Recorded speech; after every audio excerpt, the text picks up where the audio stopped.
Mula sa istasyon ng mga nangunguna at naglalapihang superheroes, lulusog ng doble sa bilis, doble sa lakas, at doble sa laking telefantasyang magiging kakampi ng buong bayan gabi-gabi sa telebisyon.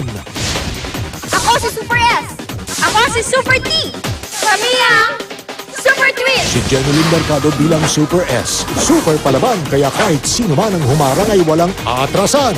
At si Nadine Samonte bilang Super T, na kahit super hinhin, kayang-kaya naman maging super deadly. Sabay nilang pupuksain ang kasamaan ni Eleazar at ang kanyang mga kampon na hindi titigil hanggat di maagaw sa kanila ang kapangyarihang natamo sa puso ng San Telmo, gabay ng pag-ibig na nagmula sa kanilang ina. Ang super cute little sisters ang magiging mga bagong super tagapagtanggol ng sangkatauhan. Magsisimula na sa February 12 sa GMA Telebabad.